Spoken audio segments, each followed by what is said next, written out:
गर्व के साथ बताता है कि मेरी सेना में भी विशेष रूप से युद्ध में निपुण सेना नायक उपस्थित हैं। क्या कह रहे हैं? भवान भीमश्च कर्णश्च कृपश्च समितञ्च अश्वस्थामा विकर्णश्च सौमदत्तिस्थैव च। आगे क्या बता रहे हैं कि मेरी सेना में स्वयं आप, द्रोणाचार्य को संबोधित कर रहा है कि स्वयं आप, उसके बाद में महापराक्रमी भीष्म, जिनको जब से उन्होंने युद्ध विद्या सीखी है तब से उन्होंने किसी से पराजित होना नहीं सीखा, यहाँ तक कि अपने गुरु परशुराम को भी उन्होंने युद्ध में संतुष्ट किया। जबकि गुरु गुरु होता है और शिष्य शिष्य होता है, लेकिन फिर भी उन्होंने गुरु को संतुष्ट किया, यानी उन्हें जीतने का भी अवसर नहीं देकर वो जीत जाए, मौका जो है बराबरी पे छूटा।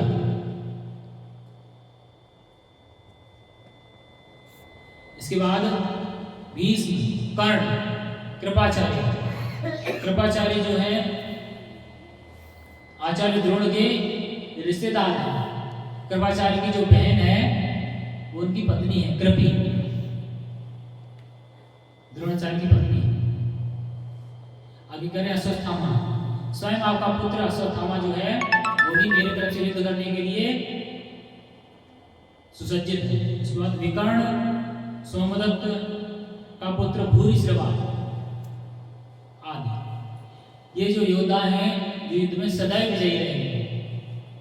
इस तरह से वो गर्व के साथ द्रोणाचार्य को बता रहा है कि आप सहित भीष्म, कर्ण, कृपाचार्य, अश्वत्थामा, विकर्ण, सोमदत्त का पुत्र भूरिश्रवा, ये अभी तक युद्ध में पराजित नहीं हुए, जो मेरे तरफ से युद्ध करने के लिए उद्यत है।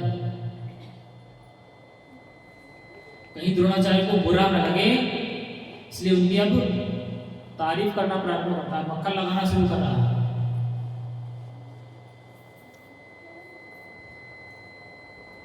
आगे कहता है अन्ये च बहवः भूश्रूरा मर्दये व्यक्त जीविताः नाना शस्त्र प्रहरणा सर्वे युद्ध विशारदा। आगे कह रहा है ऐसे बहुत से वीर हैं जो मेरे लिए अपना जीवन त्याग करने के लिए उद्यत हैं।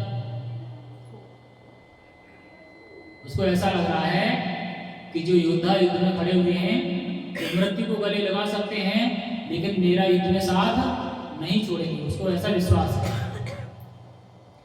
और आगे कह रहा है ये सभी विविध प्रकार के हथियारों से सुसज्जित हैं और युद्ध विद्या में निपुण है।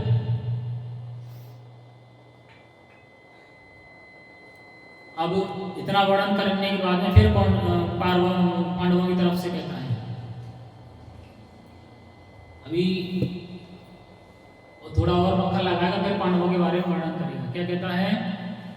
अपर्याप्तम तस्माकं बलम भीष्मभिरचितं पर्याप्तं त्विदमेषां बलम भीमाभिरचितं। अब क्या कह रहा है? हमारी शक्ति अपरिमेय है।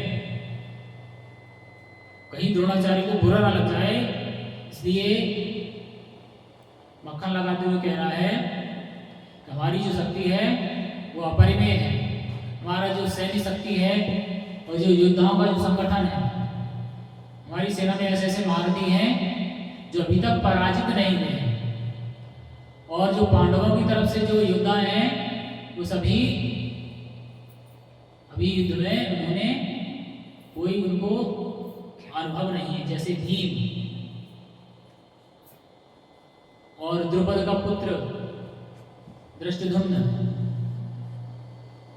पांडवों के पुत्र और सुभद्रा का पुत्र, इन सभी को अभी तक युद्ध लड़ने का कोई अनुभव नहीं है। जबकि कौरवों की तरफ पता नहीं कितने युद्ध लड़ चुके हैं भीष्म पितामह, अनगिनत, और उनकी अवस्था जो है 450 वर्ष की है, फिर भी उनकी के शरीर में इतना बल है कि अकेले समस्त संसार को पराजित कर सकते हैं। ये बल होता है ब्रह्मचर्य का और भगवान की भक्ति करने का।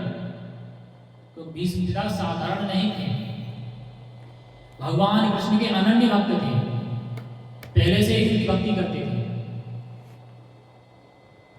और वो इसीलिए उनका इंतजार कर रहे थे कि कभी न कभी भगवान से मेरी भेंट होगी। आगे कह रहे हैं कि हमारी शक्ति जो है अपरिमेय है और पितामह भीष्म द्वारा भली भांति संरक्षित है, क्योंकि पितामह को असंख्य युद्धों का अनुभव है। उधर दूसरी तरफ कहता है कि पांडवों की शक्ति जो है सीमित है और भीम द्वारा संरक्षित होकर भी सीमित है, लेकिन उसको भय क्या है? फिर भी इसमें भी उसको भय है। क्या भय है? कि जो भी दुर्योधन की तरफ से युद्ध करने वाले योद्धा हैं उनका कहीं न कहीं स्नेह पांडवों से जुड़ा हुआ है। द्रोणाचार्य स्वयं अर्जुन से अत्यधिक प्रेम करते हैं, वो उनका सबसे प्रिय शिष्य है और उन्होंने अपनी सारी विद्या अर्जुन को प्रदान कर रखी। तो उनकी सबसे बड़ी कमजोरी द्रोणाचार्य की यही है।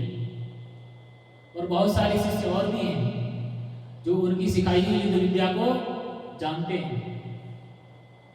इसके बाद पितामह भीष्म कौरवों की अपेक्षा पांडवों से हार्दिक प्रेम करते हैं, क्योंकि पांडव धर्मात्मा है और वो भी स्वयं धर्मात्मा है और वो स्वयं चाहते हैं कि धर्म की विजय हो और पांडव विजयी हो। अगर भीष्म पितामह द्रोणाचार्य जैसे शक्तिशाली योद्धा दुर्योधन की तरफ ना खड़े होते तो दुर्योधन कभी युद्ध भूमि में उपस्थित नहीं होता। अगर उसके विरोध में चले जाते कि हम तेरा साथ नहीं देंगे, हम पांडवों की तरफ से युद्ध करेंगे, तो दुर्योधन युद्ध करने के लिए तैयार ही नहीं होता, स्वतः ही उनका सारा अधिकार उनको दे देता। लेकिन वो भगवान की इच्छा की पूर्ति के लिए ऐसा कर रहे थे। भगवान चाहते हैं कि संसार में जितने भी आतताई हैं, दुष्ट राजाओं का शासन है, वो सभी दुष्ट राजा मृत्यु को प्राप्त हो और धर्मात्मा राजा युधिष्ठिर का शासन शुरू हो, जिससे कि धरती पर धर्म की स्थापना हो।